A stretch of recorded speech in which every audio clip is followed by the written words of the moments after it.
Habang abala si Calista sa pag-iisip kung paano makatakas, sa kabilang banda nagtataka naman si Thor kung bakit hanggang ngayon hindi pa rin dumarating si Calista. Hinayaan niya to at baka natanghali lang ng gising dahil natural sa buntis ang laging tulog. Pero sa kabilang banda, hindi mapakali ang isip niya. Bitbit ang kape, lumabas siya ng kanyang opisina upang puntahan si Via pero pagkabukas niya ng pinto, nakita niya sa koridor si Natalie na may kausap. Masaya ang dalaga dahil sa jokes ng kausap pero hindi si Thor. Mula nang mahigpit siyang sinabihan ni Calista na huwag patulan si Natalie, ay iniwasan niya na ang dalaga kahit pa nahihirapan siya. Mula ng araw na nire-reject niya ang pagpapakita nito na gusto siya nito, halos hindi na siya nakikipag-usap dito unless may importanteng kailangan sa trabaho. Hindi niya personal na kilala ang kausap ni Natalie pero alam niya bagong tanggap to sa kumpanya at mataas ang credentials at mula sa mayamang pamilya. Mukhang may sense of humor din to na gustong gusto ng dalaga dahil komportable tong nakikipag-usap sa lalaki. Thor silently snorted and turned around to walk to Via's office on the opposite side. Ayaw niyang storbahin ng dalawa, ngunit sinong mag-aakala na pagkabukas niya ng opisina ng presidente nila / kaibigan ay mas malala pa pala ang maaabutan niya. Via was pressed against the glass floor-to-ceiling window while a kid, was kissing her neck and they looked wild while doing it at 11 o'clock in the morning. Via, what the hell? Bulalas niya. Daig pa nito. Si Thor, nabuhusan ng malamig na tubig sa labis sa pagkabigla. Mabuti na lang mahigpit ang pagkakahawak niya sa kape, kung hindi baka nabitawan niya na yon. Nang marinig ang boses niya, sabay na humarap sa kanya ang dalawa at lalo pang nashock si Thor na makumpirma na tamang hinala niya. Si Jerome ang kahalikan ng kaibigan niya. Via, alam mo ba sino yung kaulayaw mo? Turo niya sa binatilyo. Sinong mag-aakala na mahilig sa mas bata sa edad nito ang kaibigan niya? Nope. Hindi yon ang malaking problema, kung hindi si Jerome mismo. Kapatid ito ng boss nila. How could Via, a flirt with his kid? Lalong nanakit ang ulo ni Thor at nanghihina na umupo sa sofa kung saan kaharap niya si Via na inayos lang ang nagusot na damit pero ang buhok ay magulo pa rin. Katabi nito si Jerome na hindi niya alam kung bakit agang-aga ay nandun na sa opisina ng kaibigan imbes na gumawa ng homework. Bakit hindi ko alam na magkarelasyon na kayo? At Via, alam mo naman sigurong magagalit ang boss mo kapag papatulan mo yan. Mahinang napatawa si Via at sinuklay ang buhok gamit ang daliri, tsaka sinulyapan si Jerome na may nakakalokong ngisi. Wala kang dapat na ikabahala. You heard that. Boy, there's nothing between us. Mas mabuti pang umuwi ka na't wala naman pala kayong relasyon ng babaeng to. Stop your delusions over her dahil wala ka lang mapapala. Bata ka pa para mag-aksaya ng panahon sa pagmamahal na yan. Sabay dito ni Thor. Jerome was shocked beyond belief. How could that be? No, he murmured. How could that be? Ang sabi mo na nakarang araw matapos mo akong dalhin, ay hindi natuloy ni Jerome ang ibig sabihin dahil tinakpan na ni Via ang bibig niya kaya hindi siya nakapagsalita. You go home first. May importante kaming pag-uusapan ng kaibigan ko. Nanulis ang uso ni Jerome pero bilang masunuring bata hindi niya kaya natanggihan si Via. Can I see you later after your work? Muling napatawa si Via pero walang nagawa kundi tumango at baka tuluyang manulis ang uso ng bata kung di niya mapagbibigyan. Bago nga ito lumabas ay matalim muna nitong tinitigan si Thor sakalang lumabas. So what brings you here? Humigop ng lumamig na nakape si Thor at nilapagan sa mesa pagkatapos saka seryosong tumingala kay Via. Did you call Calista? Bakit hanggang ngayon wala pa rin siya? Hindi ko alam pero hindi ako mapakali. May ginawa kaya sa kanya ang Vinson na yon? Bilang sagot, kinuha ni Via ang cellphone at tinawagan ang numero ni Calista pero hindi nila makontak. Ang mga mensahe na pinadala ko sa kanya ay wala pa ring reply hanggang ngayon. Did that scumbag Vincent block us? Humigpit ang kamao ni Via na nakahawak sa cellphone dahil sa tanong ni Thor. Probably ay imposibleng hindi na tayo kakontakin ni Calista kung hindi siya makakarating sa gantong araw kung saan may importante tayong dapat pag-usapan. Posible kayang nalaman ni Vincent na alam na ni Calista ang tungkol sa pagpapakasal niya sa ibang babae, kaya pinutol niya ang ugnayan natin kay Calista? Biglang tumalim ang mata ni Thor dahil sa sinabi ni Via. Posible. Tumayo ito at puno ng galit ang mga mata. I will go to Alcaraz Mansion and check on Calista. Napailing si Via. That's impossible. Kung ayaw ni Vinson makipag-ugnayan tayo kay Calista, malamang hindi rin tayo makakapasok sa mansyon niya. Vala pondered. Sumandal siya sa likod ng sofa at malalim na nag-isip. Natalie, maya-maya ay sabay na bulalas ng dalawa. Kaagad na tinawagan ni Thor ang sekretarya at ilang sandali ay nasa opisina na nila ito. Boss, may kailangan kayo? Hindi alam ni Natalie ang dahilan kung bakit siya tinawag ni Thor at sa opisina pa mismo ng presidente. Ang alam niya na ibigay niya na rito ang magiging schedule nito buong araw at dahil hindi naman siya under ni President Villa, hindi siya nito uutusan. Since you are Calista's niece, may we trouble you to bring us to Alcaraz Mansion. Meron kaming supplements na dapat ibigay sa kanya, tsaka importanteng dokumento na kailangan niyang pirmahan. Since they know you, papasukin ka naman nila siguro kahit kasama mo kami, hindi ba? Via asked her in a sweet and convincing voice. Tila nabunutan ng tinik si Natalie nang marinig na ganito kasimple ang request ng pinakaboss niya. Miss Via, kung gusto niyong bisitahin si Ate Calista anytime, po pwede kayong bisitahin doon. Wala akong pipigil sa inyo. Di nawala ang ngiti ni Via nang muling nagsalita na gusto kong makasigurado na makakapasok kami sa mansyon kaya dapat ka naming kasama. Just take this as a work-related problem with the double salary. Pagkarinig noon, hindi na nakatanggi si Natalie. May pinag-iipunan siya kaya't kailangan niya ang pera at dahil hindi naman siya umaasa sa suporta ng magulang, kailangan niya tong gawin. Nang sandaling yon, agad bumiyahe ang tatlo patungo sa mansyon ng Alcaraz. Pero pagdating doon, gano'n na lang ang gulat ni Natalie nang makita ang napakadaming bantay na nagkalat sa buong mansyon. At bago nga sila papasukin sa loob, hinirangan sila ng security check. Ang tanong, makakapasok pa kaya sila? Kuya Arthur, anong ibig sabihin nito? Bakit kailangan naming dumaan sa security check? Agad na tanong ni Natalie kay Arthur nang makita ito na lumabas ng gate kasunod ng iba pang security team. May halong pagtataka ang boses ni Natalie at lalo siyang naghihinala na may nangyayari sa mansyon. Pasimple niyang nilingon si Thor at Via. Kaya pala gustong dumalaw ng mga ito.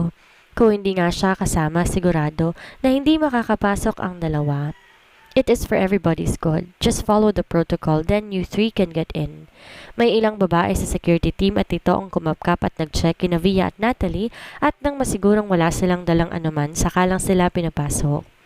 Naghintay sila sa sala habang tinatawag ni Arthur si Calista. Tamang ang hinala ko na hindi makakalabas si Calista. Mahinang sabi ni Thor na silang tatlo lang nakakarinig. But why did your uncle do this, Natalie? Tanong ni Via kay Natalie pero ang mata ay pinalibot sa kabuuan ng salas. Malawak at mamahaling kagamitan ang nakapalibot sa kanila. Kitang-kita ang karangyaan ng Alcaraz pero ang atmosfera sa loob ng mansyon ay mabigat. Hindi komportable si Via. Paano kaya ang sitwasyon ni Calista? 10 minutong nakalipas bago pa bumaba si Calista. Nang makita ito ng tatlo, agad na napuno ng galak ang kanilang mukha at nawala ang pag-aalala. Ate Calista, ayos ka lang? Si Natalie ang unang nagtanong.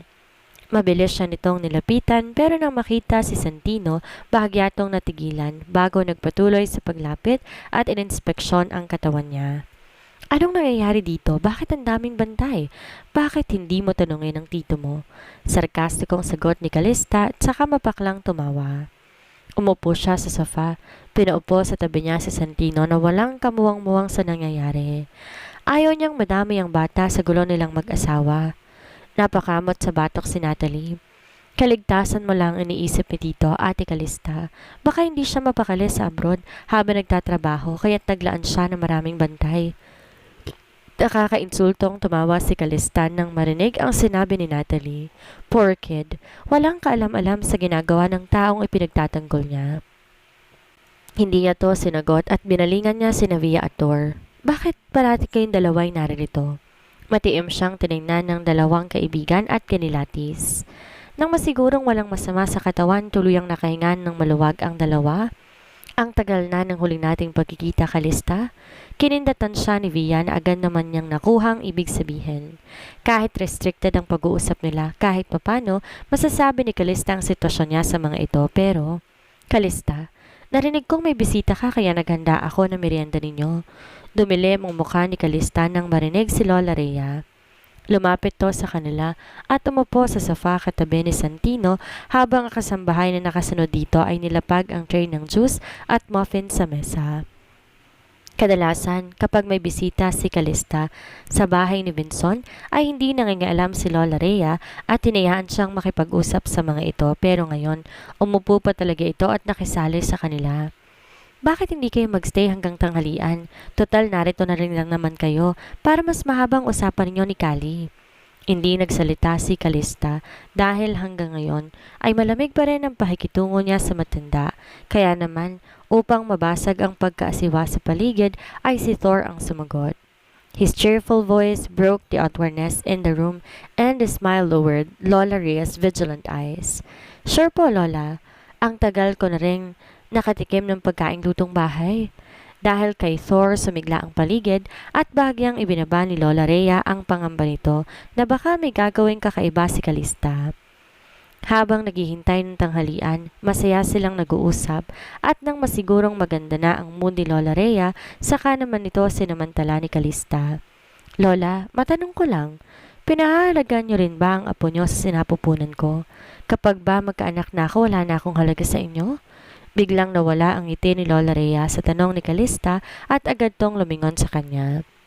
Si Santino ay abala na sa pakikipaglaro kay Arthur at Natalie, kaya naman panay ang matalim na lingon sa dalawa ni Thor. Bakit mo naman nasabi yan, Kali? Of course, mahal na mahal namin ang magiging anak ninyo ng apo ko, pati na rin ikaw. Kung ganun po, hindi ba kayo nag-aalala na baka masyado na akong napipika dito sa bahay kasi nakakulong ako at hindi makalabas? Alam niyo rin naman ho siguro na maganda rin sa buntis ang mag-relax dahil nakakaapekto sa bata kung anong nararamdaman ng ina, hindi ba? Paungonsan siya pa ni Calista. Pinaamo niya ang mukha at hinintay na makita yon ni Lola Rhea bago yumuko at saka muling nagsalita sa malat na boses, tila umiiyak. Kali, tila walang lakas na tawag ni Lola Rhea. Nilapitan pa siya nito at hinagod ang likuran upang i-comfort. Naiintindihan kita na nasasakal ka sa trato ng apo ko, pero isipin mo sana na gusto ko lang niyang proteksyonan. Kung gusto mong lumabas, sasamahan kita. Saan mo ba gustong pumunta? Talaga po? Nagningning ang mga mata ni Calista at bigla nag-angat ng tingin. Hindi ako nagbibiro. Kahit man lang sa gantong paraan, mabigyan kita ng assurance na tinatrato ko ng maayos ni Vinson? Tumango si Calista at saka nagpasalamat kay Lola Rhea at naiyak pa ito ng mahigpit habang hawak ang ngiti sa labi. Pero nang umalis to para asikasuhin ng pagkain sa kusina, agad nanapalis ang ngiti niya at bumalik ang dating galit. Kailangan niya lang umaktong nakakaawa para kaawaan siya ni Lola Rhea at payagan siya nitong makalabas para matakasan ang mga bantay ni Vinson. Ang galing mong umakting, boss. Nangingiting puri ni Thor at mahina pang pumalakpak. Habang si Via, na kanina pa tahimik, ay sumabad sa usapan. Boss, bakit di ka namin makontak at di ka sumasagot sa text? Patamad na sumandal sa sandalan ng sofa si Calista. It's compromised. Malalaman ni Vinson kung sinong kinokontak ko sa labas at kung anong pinag-uusapan natin. Kailangan ko ng cellphone na maaari kong gamitin. Bukas lalabas kami at pupunta sa amusement park. Isasama kong bata para mas matibay ang dahilan ko na lumabas at di ako paghinalaan. Tumango si Via at Thor. Ramdam ni Calista ang mga mata na nakatutok sa kanila pero dahil mahinang pag-uusap nila, hindi nila naririnig ng mga bantay. Maya-maya, hinugot ni Via ang cellphone nito sa bulsa, tsaka kunwaring may tiningnan. Pero ang totoo meron nga dahil may ipinadalang larawan sa kanya si Jerome. Nang ibalik niya yon sa bulsa, hindi niya yon sinuksok sa bulsa, kundi sinuksok niya yon sa gilid ng sofa at siniguro na walang makakita at saka makahulugang tiningnan si Calista. Sakto namang tinawag na sila ni Lola Rhea dahil nakahanda ng pagkain at sa pagtayo ni Calista nagkunwari siyang nahihilo at nasusuka, kaya agad siyang inalalayan ni Via at mabilis pinaupo sa upuan na inalisan nito. Ayos ka lang ba, Calista? Umiling si Calista pero ang palad mabilis na hinugot ang cellphone, saka sinuksok sa tagiliran bago pa mahalata ng papalapit na si Arthur. Miss Calista, ano nangyari? Ayos ka lang? Tanong ng lalaki. Ninawakan ni Calista sa braso si Via at nagpaalalay dito para makatayo. Ayos lang ako. Bahagya lang akong nahihilot na susuka dahil naamoy kong pagkain. Nang masigurong nakuha niyang cellphone at nagkatinginan silang tatlo ni na Thor at Via bilang hudyat ng pagsisimula ng kanilang planong tumakas. Kasama si Lola Rhea at Santino na masyal sa amusement park si Nakalista. Upang may tagabitbit kay Santino, isinama rin nila si Lucy pati na rin si Isaac, ang tuition teacher ni Lucy sa kaeskwela nito sa kolehiyo. Gusto ni Lucy ang binatilyo noon pa, pero nung nag-aaral pa si Calista sa kaparehong universidad, nagpahayag sa kanya si Isaac na gusto siya nito. Ayaw niya lang patulan ang binatilyo dahil hindi lang sa hindi niya ito gusto, pero ayaw niyang masira ang relasyon niya kay Lucy na unti-unti nang maging maayos. Callie, you in position? Hawak ni Calista si Santino sa kamay habang nakatayo sila sa harap ng isang ice cream shop dahil gustong kumain ng bata. Pinagbawalan to ni Lola Rhea pero nagpumilit si Calista na pagbigyan ito dahil baka ito na ang huling pagkakataon na makasama niya si Santino. Hindi nga siya nagkamali dahil enjoy na enjoy ang bata sa tindero ng ice cream na pinaglaruan pa ito dahil imbes na ibigay ang buong ice cream, apa lang ang binigay nito. Pero mahabang pasensya ni Santino at humagikik lang ito kahit pa nilalaro to ng tindero at hindi agad binibigay ang ice cream na nasa apa. Nang marinig niya ang boses ni Rex sa suot na earpiece, mahina siyang tumikim bilang sagot. Kagabi, gamit ang cellphone na iniwan sa kanya ni Via, kinontak niya si Renz upang ihak ang CCTV sa amusement park na pupuntahan nila upang walang makuhang ebidensya si Vinson sakaling hanapin siya nito. He wants to be with his wife so bad, then so be it. Pagbibigyan niya to at panahon na lang magsasabi kung magtatagpo pa ang landas nilang dalawa. I told you again, see. The island is open for you to seek asylum. You have a place there. Mahigpit na naikayom ni Calista ang palad dahil sa sinasabi ni Rex. She wants to. Gusto niyang tanggapin ang alok nito na mamuhay sa Isla Talasina, ang isla kung saan namumuhay lahat ng agents ng clandestine Secret Service. Kompletong amenities dito kaya't marami sa mga agents at pamilya ng mga ito ang piniling mamuhay ng tahimik sa isla. Calista wants this peace. Binalik niya kay Lucy si Santino matapos itong bilan ng ice cream habang siya ay kunwari ring bibili pero sinamantala niya ang pagkakataong to na kausapin si Rex. I will think about it, Rex. Kung sakali mang magtago siya sa isla, handa na ba talaga siyang kalimutan ng lahat? Naikisi, just do it, Rex said with full of confidence. Di niya na kailangan mag-isip at dapat gawin na lang. Hindi niya to sumagot at lumapit sa kinaroroonan ni Lucy. Karga nito si Santino habang si Isaac naman pinapahira na nagkalat na ice cream sa mukha ng bata. Walang nakakahalata na may ibang tao siyang kausap dahil ang suot niyang earpiece ay maliit lamang at nakadikit iyon sa loob ng kanyang tenga na parang sarili niyang balat. I will, Rex. I am tired of this situation where I don't know if I am a husband or not. I've given him chances to explain but he kept on lying to me. Do you think I did the correct thing? Mahinang buntong hininga ang narinig ni Calista mula sa kabilang linya. Callie, this is not you. Hindi ba't ang sabi mo hindi ka basta-basta magpapakita ng kahinaan dahil lang sa isang lalaki? You have fallen so deep for him, huh? Ramdam ni Calista ang sakit na muling namayani sa kanyang puso. Yes, he loved Vincent so much that she's willing to bend her own rules just to mend her broken heart. Kaya siya nagdadalawang isip kung dediretso sa isla o hindi, dahil ang isang bahagi ng isip ay umaasa na makita pa niya si Vincent kahit sa huling pagkakataon.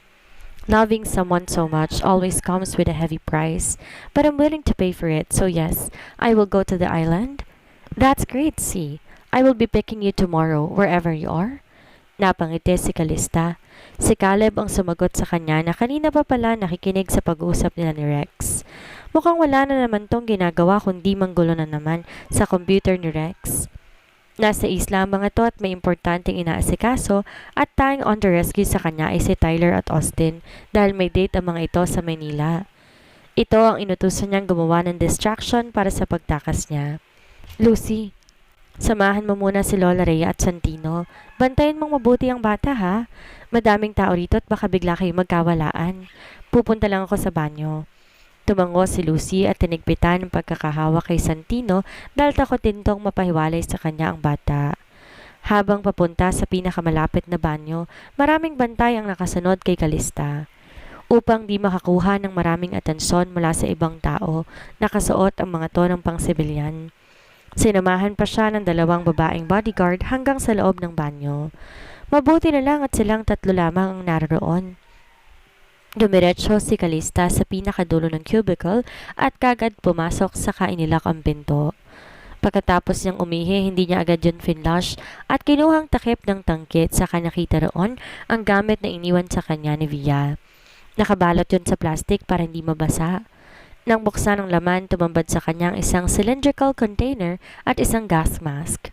Meron ding damit na pampalit at saka wig. Nang masigurong wala na ngang ibang tao bukod sa kanila, sinuot niya ang gas mask. Binuksan ang sleeping gas saka pinagulong yon papunta sa kabilang cubicle. Dahil may butas ang ilalim ng bawat pader ng cubicle, ay sinisigurado niyang makakaabot yon sa 2 bantay na malapit sa pintuan. Matapang ang sleeping gas na ito. Dahil walang usok at amoy, hindi mapapansin ng 2 ang nilalabas itong kemikal. At ilang segundo nga lang ang nakakalipas, nakarinig siya ng 2 magkasunod na kalabog. Saka lang siya lumabas ng cubicle. There will be other people going inside to clean up para hindi makaapekto sa ibang tao. Pagkatapos masiguro na tulog na ang 2 bantay, kinontak naman niya sina Austin at Tyler upang gawin ang plano ng mga ito. Hindi niya alam kung anong klaseng panggugulo ang gagawin ng 2, pero bigla siyang may narinig na pagsabog. Binuksan niya ang pinto ng banyo at kaswal na lumabas. Hindi siya pinansin ng 2 lalaking bantay dahil sa pag-iiba niya ng suot, tsaka may suot siyang wig at makapal na salamin. Hindi mapakali ang 2 sa biglaang pagsabog at nagkakagulo na ang mga tao. Sinamantala to ni Calista para lumabas sa amusement park at tumungo sa parking lot kung saan naghihintay ang sasakyan na magtataka sa kanya sa bahay ni Vinson.